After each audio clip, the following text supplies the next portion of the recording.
ನಮಸ್ಕಾರ ಸ್ನೇಹಿತರೆ. Google earth application ಉಪಯೋಗ ಮಾಡಿಕೊಂಡು ಯಾವುದೇ ಪ್ರದೇಶದ ಜಿಯೋ ಟ್ಯಾಗ್ಡ್ ಲೊಕೇಶನ್ ಅಥವಾ ಅದರ ಏರಿಯಾನ ಯಾವ ರೀತಿ ನಕ್ಷೀಕರಿಸಬೇಕು ಅಂದರೆ ಮ್ಯಾಪ್ ಮಾಡಬೇಕು ಅನ್ನೋದನ್ನು ನೋಡೋಣ. ಗೂಗಲ್ ಪ್ಲೇಸ್ಟೋರಿಂದ ಗೂಗಲ್ ಅರ್ತ್ ಅನ್ನೋ ಒಂದು ಅಪ್ಲಿಕೇಶನನ್ನು ಡೌನ್ಲೋಡ್ ಮಾಡಿಕೊಂಡು ಮೊಬೈಲ್ನಲ್ಲಿ ಇನ್ಸ್ಟಾಲ್ ಮಾಡ್ಕೊಳ್ಳಿ. ನಂತರ ಅಪ್ಲಿಕೇಶನನ್ನು ಓಪನ್ ಮಾಡಿ.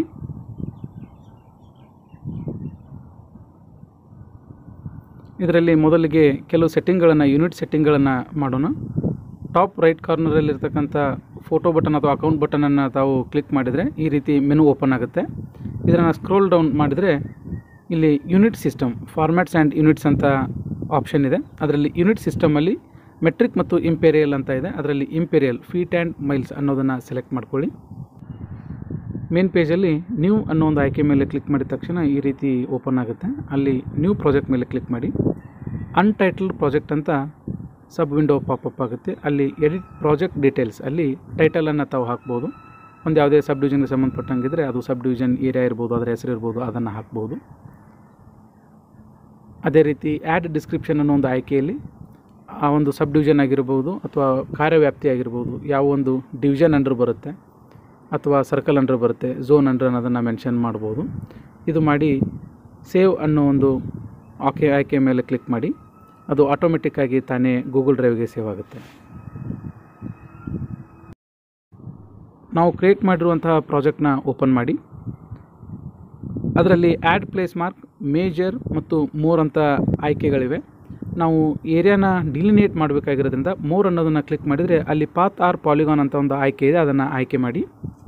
ಆಯ್ಕೆ ಮಾಡಿದ ತಕ್ಷಣ ನಮ್ಮ ಕರೆಂಟ್ ಲೊಕೇಶನ್ ಬಟನನ್ನು ತಾವು ಕ್ಲಿಕ್ ಮಾಡಿದರೆ ನಾವಿರ್ತಕ್ಕಂಥ ಲೊಕೇಶನ್ಗೆ ಅಪ್ಲಿಕೇಶನ್ ನೇವಿಗೇಷನ್ ನಮ್ಮನ್ನು ಮಾಡುತ್ತೆ.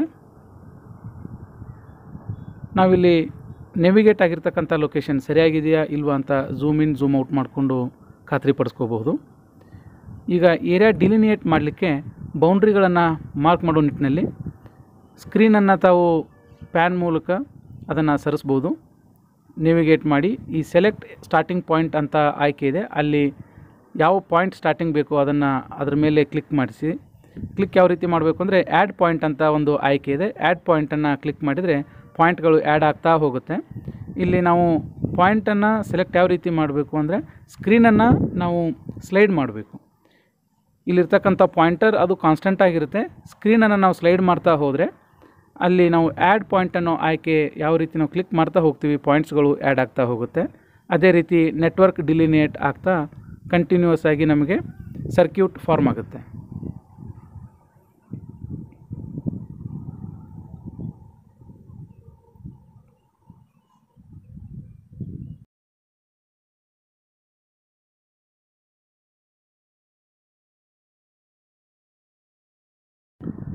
ಸರ್ಕ್ಯೂಟ್ನ ಅಂದರೆ ಏರಿಯಾ ಬೌಂಡ್ರಿನ ಕ್ಲೋಸ್ ಮಾಡಬೇಕು ಅಂದರೆ ಸ್ಟಾರ್ಟಿಂಗ್ ಪಾಯಿಂಟ್ ಹತ್ರ ನಾವು ನೇವಿಗೇಟ್ ಮಾಡಿದಾಗ ಕ್ಲೋಸ್ ಶೇಪ್ ಅಂತ ಒಂದು ಆಯ್ಕೆ ನಮಗೆ ಗೋಚರ ಆಗುತ್ತೆ. ಅಲ್ಲಿ ಕ್ಲೋಸ್ ಶೇಪ್ ಅಂತ ಕ್ಲಿಕ್ ಮಾಡಬೇಕು.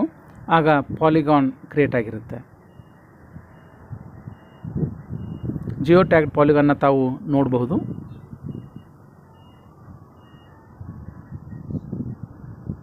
ಇಲ್ಲಿ ಅದರ ಪೆರಿಮೀಟರ್ ಹಾಗೂ ಏರಿಯಾಗಳನ್ನು ನಾವು ವೀಕ್ಷಣೆ ಮಾಡ್ಬೋದು. ಏರಿಯಾ ಅನ್ನೋ ಒಂದು ಆಪ್ಷನ್ ಮೇಲೆ ಕ್ಲಿಕ್ ಮಾಡಿದರೆ ಬೇರೆ ಬೇರೆ ಯೂನಿಟ್ಗಳು ನಮಗೆ ಅಪಿಯರ್ ಆಗುತ್ತೆ. ಅದರಲ್ಲಿ ನಾವು ಹೆಕ್ಟರ್ ಬೇಕಾ ಅಥವಾ ಏಕರ್ಸಲ್ಲಿ ಬೇಕಾ, ಸ್ಕ್ವೇರ್ ಫೀಟಲ್ಲಿ ಬೇಕಾ, ಯಾವುದೇ ಸ್ಕ್ವೇರ್ ಯೂನಿಟನ್ನು ನಾವು ಆಯ್ಕೆ ಮಾಡಿದರೆ ಆ ಯೂನಿಟ್ನಲ್ಲಿ ನಮಗೆ ಏರಿಯಾ ಗೋಚರ ಆಗುತ್ತೆ. ಈಗ ನಾನು ಹೆಕ್ಟರ್ನ ಸೆಲೆಕ್ಟ್ ಮಾಡಿದ್ದೀನಿ. 10.34 ಹೆಕ್ಟರ್ ಅಂತ ಈ ಒಂದು ಉದಾಹರಣೆಯಲ್ಲಿ ತೋರಿಸ್ತಾ ಇದೆ. ಸೊ ಅದನ್ನು ನಾನು ಸೇವ್ ಮಾಡ್ಬೋದು ಟೈಟಲ್ನ ಕೊಟ್ಟು. ಅನ್ಟೈಟಲ್ ಪಾಲಿಗಾನ್ ಅಂತ ಇದೆ. ಅದನ್ನು ನಾನು ಏರಿಯಾ ಆರ್ ಪಾಕೆಟ್ ಎ ಅಂತ ಸೇವ್ ಮಾಡ್ತಾಯಿದ್ದೀನಿ. ನಾವು ಯಾವುದೇ ನಾಮೆನ್ಕ್ಲೇಚರನ್ನು ಕೊಡ್ಬೋದು.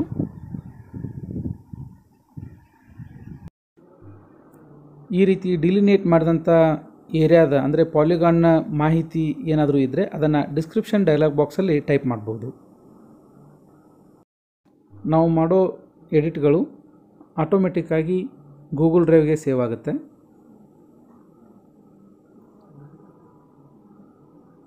ಈಗ ನಾವು ನೋಡ್ಬೋದು ಸಬ್ ಡಿವಿಷನ್ ಏರಿಯಾ ಅನ್ನೋ ಪ್ರಾಜೆಕ್ಟ್ನಲ್ಲಿ ಒಂದು ಎಂಟಿಟಿ ಏರಿಯಾ ಬಾರ್ ಪಾಕೆಟ್ 1 ಅನ್ನೋದನ್ನು ನಾವು ಈಗಾಗಲೇ ಕ್ರಿಯೇಟ್ ಮಾಡಿದ್ದೀವಿ.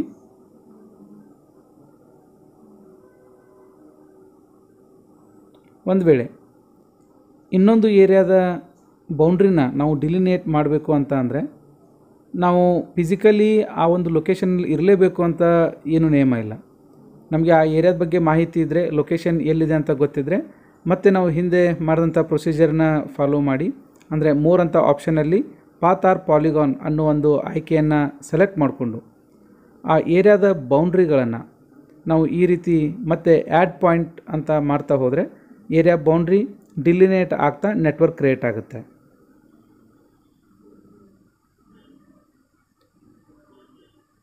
ಮತ್ತು ಸ್ಟಾರ್ಟಿಂಗ್ ಪಾಯಿಂಟ್ಗೆ ಬಂದು ಅದನ್ನು ಕ್ಲೋಸ್ ಶೇಪ್ ಅಂತ ನಾವು ಕ್ಲಿಕ್ ಮಾಡಿದರೆ ಮತ್ತೊಂದು ಬೌಂಡ್ರಿ ಡಿಲಿನೇಟ್ ಆಗುತ್ತೆ. ಇದಕ್ಕೆ ತಾವು ಆ ಏರಿಯಾದ ಹೆಸರನ್ನು ಅಥವಾ ಆ ಪಾಕೆಟ್ನ ಹೆಸರನ್ನು ಇಲ್ಲಿ ಟೈಟಲಲ್ಲಿ ಮೆನ್ಷನ್ ಮಾಡ್ಬೋದು. ಈಗ ಇದಕ್ಕೆ ಏರಿಯಾ ಬಾರ್ ಪಾಕೆಟ್ 2 ಅಂತ ನಾನು ಉದಾಹರಣೆಗೆ ಸೇವ್ ಮಾಡ್ತಾಯಿದ್ದೀನಿ.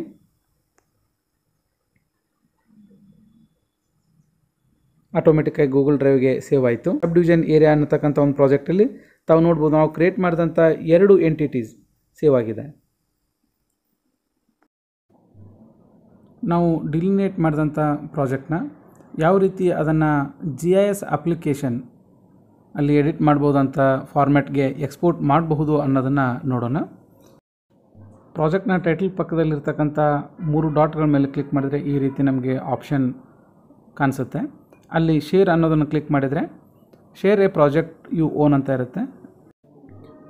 ಕಂಟಿನ್ಯೂ ಅಂತ ಕ್ಲಿಕ್ ಮಾಡಿದರೆ ಈ ಪ್ರಾಜೆಕ್ಟ್ ಫೈಲನ್ನು ನಾವು ಇಮೇಲ್ ಮೂಲಕ ಇನ್ನೊಬ್ಬರಿಗೆ ಶೇರ್ ಮಾಡಬಹುದು. ಇಲ್ಲಿ ಶೇರ್ ಅಂತ ಆಯ್ಕೆಯಲ್ಲಿ ಇಮೇಲ್ ಅಡ್ರೆಸ್ಸನ್ನು ನಾವು ಎಂಟ್ರ್ ಮಾಡಿದರೆ ಯಾರಿಗೆ ನಾವು ಕಳಿಸ್ಬೇಕು ಅವರಿಗೆ ಈ ಒಂದು ಪ್ರಾಜೆಕ್ಟ್ ಫೈಲ್ ಅಟ್ಯಾಚ್ ಆಗುತ್ತೆ. ನಾವು ಇಮೇಲನ್ನು ಕೂಡ ಕಂಪೋಸ್ ಮಾಡ್ಬೋದು, ಟೆಕ್ಸ್ಟ್ ಕೂಡ ಇಲ್ಲಿ ನಾವು ಟೈಪ್ ಮಾಡ್ಬೋದು.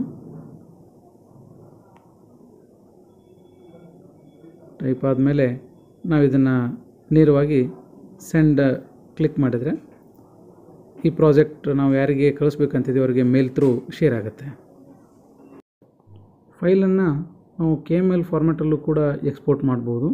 3 ಡಾಟ್ ಕ್ಲಿಕ್ ಮಾಡಿದ್ರೆ ಎಕ್ಸ್ಪೋರ್ಟ್ ಆ್ಯಸ್ KML ಫೈಲ್ ಅಂತ ಬರುತ್ತೆ. ಇದನ್ನು ನಾವು ವಾಟ್ಸಪ್ ಆಗಿರ್ಬೋದು, ಇಮೇಲ್, ಸೊ ಅಲ್ಲೂ ಕೂಡ ನಾವು KML ಫೈಲನ್ನು ನೇರವಾಗಿ ಶೇರನ್ನು ಮಾಡಲಿಕ್ಕೆ ಅವಕಾಶ ಈ ಒಂದು ಆ್ಯಪ್ನಲ್ಲಿದೆ.